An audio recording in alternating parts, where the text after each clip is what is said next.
How's it going, guys? It's Home in the house, yo. And it's our in the house and salam Yay! Yes, we are back di konten What is on trending on Monday. Jadi kita di video sebelumnya kita memang ngebahas beberapa berita-berita trending yang lagi dibahas sama masyarakat di Indonesia. Jadi kita bakal ngebahas 2 berita untuk hari ini. Nih, untuk hari ini kita ada berita apa aja nih? Dan yang pertama ini ada Jung Ho-yeon. Ini pemeran dari Squid Game ya? Ya, pemeran dari Squid Game dan juga pemain dari Squid Game, sama aja. Ya, sama aja. Dan yang kita kedua tuh ada berita apa, Ri?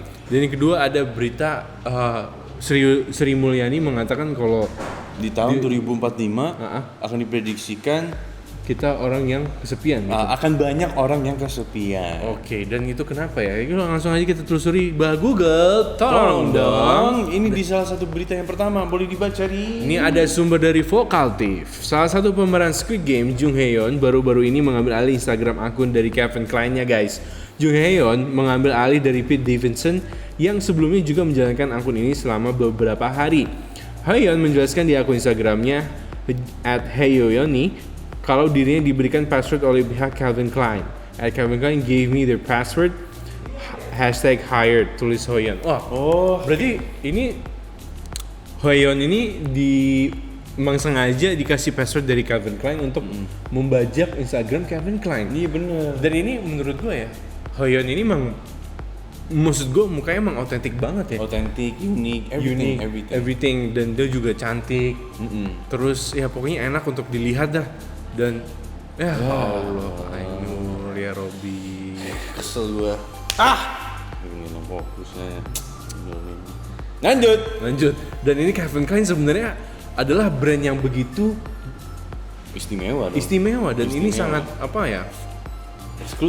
Eksklusif and fancy. Ya Calvin Klein itu kan bisa kan ini ya. Sempak David Beckham kan. Ya, David Beckham, Justin Bieber. Ternyata gue baru tahu nih Pete Davidson, ya mereka masuk di bukan mereka sih. Ternyata Pete Davidson tuh masuk as a model Calvin Klein. Nah, sekarang gilirannya Jung Ho-yeon nih. Kalau misalkan ada model atau like artist from Hollywood yang masuk ke Calvin Klein, like itu biasa banget ya. Dan nggak biasa dong, karismatik banget dan eksklusif menurut gue. Maksud gue ya jarang banget ada brand luar negeri dan emang brand apa aja yang besar gitu kan jarang banget orang Asia gitu. Iya, ini kayak mungkin salah satu terobosan dari Calvin Klein juga ya. Ya mungkin Korea. Model-model Asia it's really mainstream, tapi like a karakter atau pemain dari Korea kan jarang sekali, Pak. Oh iya, betul. Dan mungkin kalau misalkan kita ngomongin siapa ya? BTS? Artis-artis Korea. No? Belakangan ini lagi banyak banget kayak brand yang kerjasama dengan artis Korea. Ya. Nah mungkin kita expect kapan ya Indonesia tuh bisa jadi model brand-brand luar negeri ya? Bener. Lu mau jadi model nih? Mau banget. Model Yasin. Bukan, Om itu pengen banget jadi model Yasin, guys. Tapi ya gue jadinya sedih dong. Sedih ya? Ya gue sedih. Kan udah gak ada gitu. Ya. Terus lu bakal nangisnya gimana? Nangis gue. Enggak, gue malah gini. Daripada gue Yasin, gue mending Itu maksudnya apa? Netizen aja yang menilai. Ya Ainur. Kalau diajak ngomong.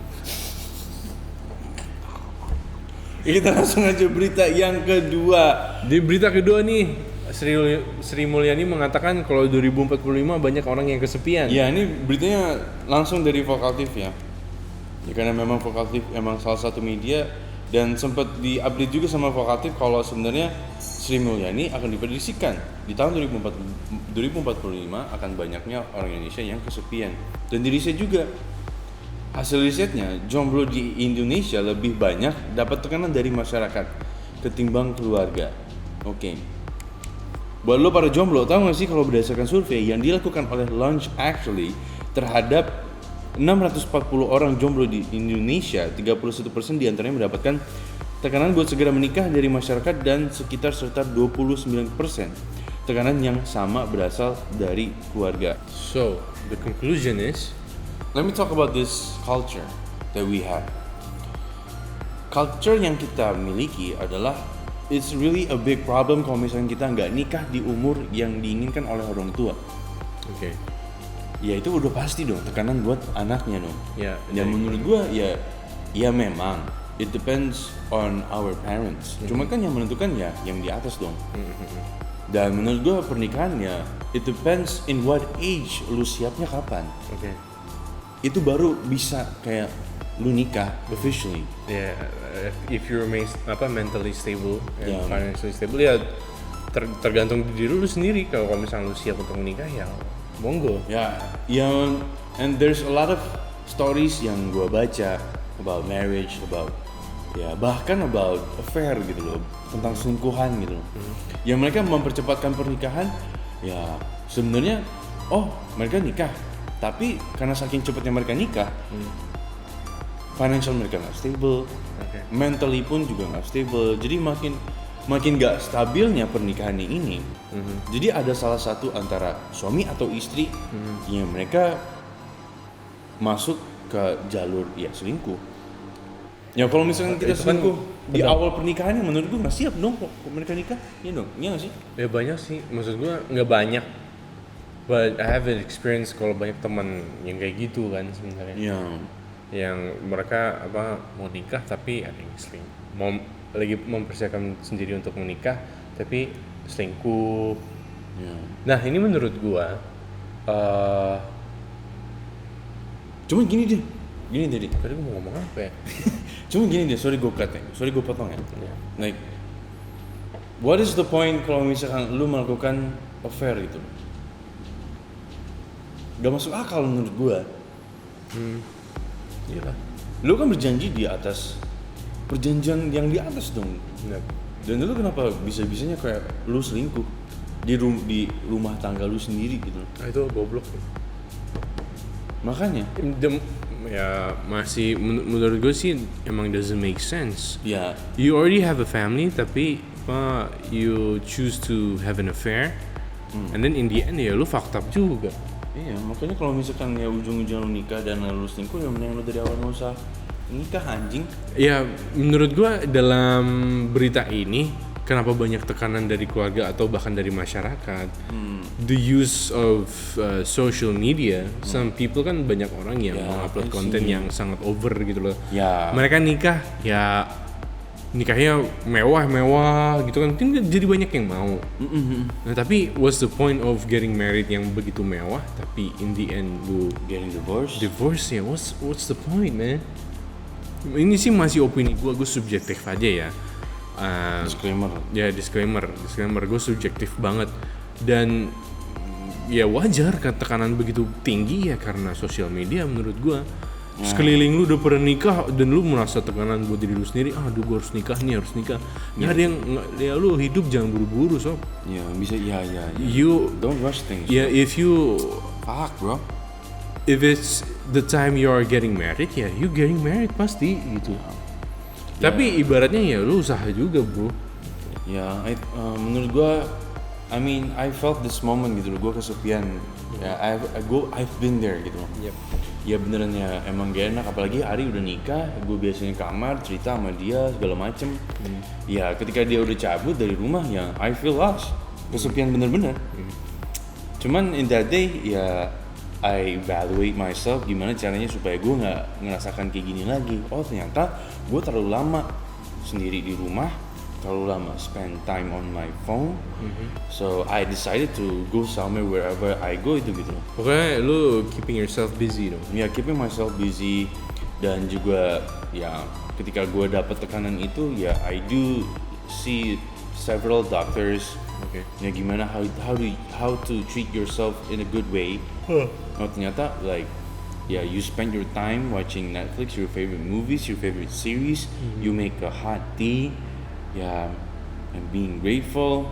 Mungkin being grateful is kind of bit naive. Yeah, but those little things could help you ketika lu masih ngerasa sendirian, because you need that moment to love yourself. Ketika lu ada di moment, you're being alone. I think that's the moment. That's the greatest moment that you should learn about yourself. How to treat yourself better. How to treat yourself in a good way. Evaluasi ya. Iya gitu. Jadi jatuhnya tuh menurut gue ya being alone, bahkan gue senang banget kalau if I'm being alone. Emang. Depends on what's perspective you're using. Kalau misalkan lu kesepian, terus galau gitu. Padahal you have a chance to look at yourself refleksi diri sendiri, what's the problem, Meditasi. atau meditasi atau meditasi penting banget. appreciating yourself, menghargai diri lu sendiri. Having a time alone with yourself itu justru bermakna daripada lo alone mengeluh karena kesepiannya. Nggak Useless. Nggak useless dong. Well, I mean it's okay to take a moment kalau lu memang merasa sedih, galau gitu. Iya. Tapi jangan terlalu lama-lama. iya, jangan terlalu terbuai sama kesepian itu. Iya benar. Dan ada di mana lu bisa mengangkat kaki lu sendiri untuk supaya nggak merasa It kesepian. depends on you. Dan lu pasti apa yang lu lakuin itu lu pasti harus lakuin yang lu suka. Karena kenapa? Lakukan hal yang lu suka, baru lu bisa memperbaiki diri lu sendiri. Menurut gue gitu. Oke. If you're doing not what you like dan bikin lu muter terus-terusan, let it go. Let it go. Karena emang nanti muter dan terlalu banyak dan akan menumpuk, jadinya nggak baik untuk pikiran lu sendiri. Oke. So when are you gonna be healed up gitu loh? Kalau misalkan lu terlalu banyak burdens in your back, and also in your mind. Ya. So don't take time so quickly. Don't rush things. Ya nikmatin aja apa yang lu lihat. Easy to say, but that's the fact. It's not. Easy to say, but it's not easy to do it. Iya. Takes time. It takes time. Lain nafas. Ya kalau kita secara agama Islam, bagaimana cara ikhlas pasrah? Bener. Dan udah pasti ya, maksud ikhlas dan pasrah ya bukan berarti lu harus rebahan setiap hari. No. Iya, itu mah. Ya, harus ada benih-benih doa buat hidup kalian juga lah. Yap. I think that is it ya. Yeah, Thank that's you so much for watching this video. Kita setiap Senin akan selalu upload what is trending on Monday. Omi signing out. And don't forget to like, comment, and subscribe. Ari signing out. And salam. Aye. Have a nice day, guys. Have a nice Monday.